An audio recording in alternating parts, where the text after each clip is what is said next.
सभी कौरव और पांडव राजकुमारों की शिक्षा पूर्ण हो चुकी थी। इसलिए आचार्य द्रोण ने एक दिन अपने सभी शिष्यों को बुलाकर उनसे कहा था कि अब तुम लोगों का मुझे गुरु दक्षिणा देने का समय आ गया है, और मेरी गुरु दक्षिणा यह है कि तुम सभी पांचाल राज द्रुपद को युद्ध में हराने के बाद उसे पकड़कर मेरे पास ले आओ।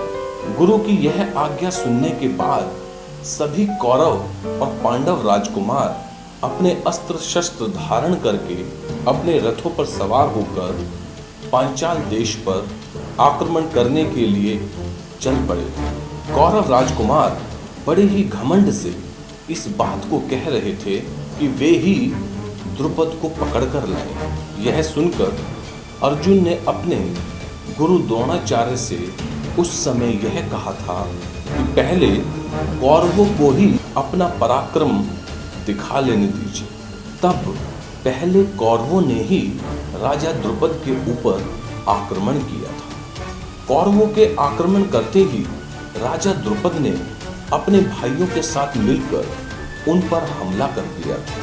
द्रुपद की बाण वर्षा ने कौरवों की सेना को चकित कर दिया था। इसलिए द्रुपद के सामने कौरव अधिक समय तक नहीं टिक पाए थे और मैदान छोड़कर भाग खड़े हुए थे। द्रुपद की राजधानी के बाहर गुरु द्रोणाचार्य के साथ रुके हुए पांडव राजकुमारों ने जब भागकर आते हुए कौरवों को देखा था तो उन्होंने आचार्य द्रोण को प्रणाम करके उनसे द्रुपद पर आक्रमण करने की आज्ञा ली थी।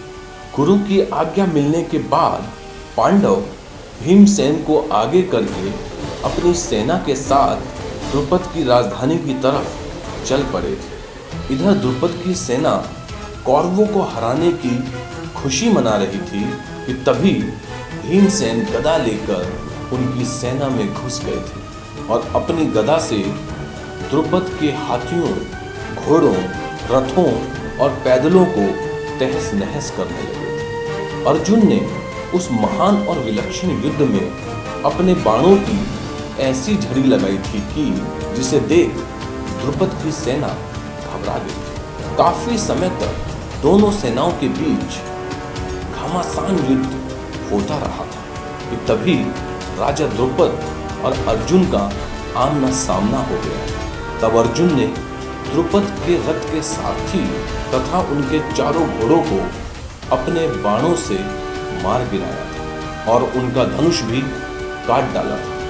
द्रुपद अपना दूसरा धनुष उठाने जा ही रहे थे कि तब तक अर्जुन हाथ में तलवार लेकर अपने रथ से नीचे कूद पड़े थे और द्रुपद के रथ पर चढ़कर उन्हें पकड़ लिया था। द्रुपद के बंदी बनते ही द्रुपद की सेना के पैर उखड़ गए थे और वह भाग खड़ी हुई थी। तब अर्जुन और दूसरे पांडव राजकुमार बंदी द्रुपद को गुरु दक्षिणा के रूप में अपने गुरु द्रोणाचार्य के पास ले आए थे। उस समय द्रोणाचार्य ने देखा कि राजा द्रुपद का सारा घमंड चूर चूर हो चुका है। द्रुपद का सारा राज्य, उनका सारा धन उनसे छीन चुका था। वे उस समय उन द्रोणाचार्य के अधीन थे जिनको उन्होंने अपना मित्र तक स्वीकार नहीं किया था। राजा द्रुपद की यह स्थिति देख आचार्य द्रोण उनसे यह बोले थे कि आज मैंने बलपूर्वक तुम्हारे राज्य को तुमसे छीन लिया है और अभी तो तुम्हारा जीवन भी मेरे ही अधीन है। द्रोणाचार्य की यह बात सुनकर द्रुपद घबरा से गए थे, परंतु आचार्य द्रोण ने उनसे मुस्कुराते हुए यह कहा था कि तुम अपने प्राणों से निराश मत हो द्रुपद, क्योंकि तुम बचपन की हमारी मित्रता को अवश्य भुला बैठे थे, परंतु मुझ में वो प्रेम संबंध अब भी बाकी। और वैसे भी हम तो स्वभाव से ही क्षमाशील ब्राह्मण हैं, इसलिए मैं चाहता हूँ कि हम लोग पहले की तरह ही फिर से मित्र बन जाएं। तुमने ही मुझसे यह कहा था कि एक राजा का मित्र एक राजा होता है, कोई गरीब नहीं।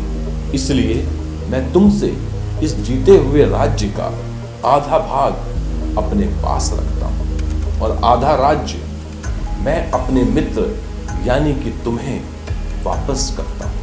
आचार्य द्रोणाचार्य के इस कथन से राजा द्रुपद ने खुश होकर आचार्य द्रोण से तब यह कहा था कि ब्राह्मण, आप जैसे पराक्रमी और उदार हृदय महात्मा को मैं कोटि कोटि प्रणाम करता हूँ। उसके बाद द्रुपद पांचाल देश में गंगा तट के दक्षिण भाग के राजा रह गए थे और गंगा तट के उत्तरी भाग के राजा आचार्य द्रोण बन गए थे। इस प्रकार आचार्य द्रोण ने राजा द्रुपद को पराजित करके भी उनके साथ अपनी मित्रता निभाई थी, परंतु राजा द्रुपद के मन में आचार्य द्रोण के लिए एक बैर उत्पन्न हो गया था।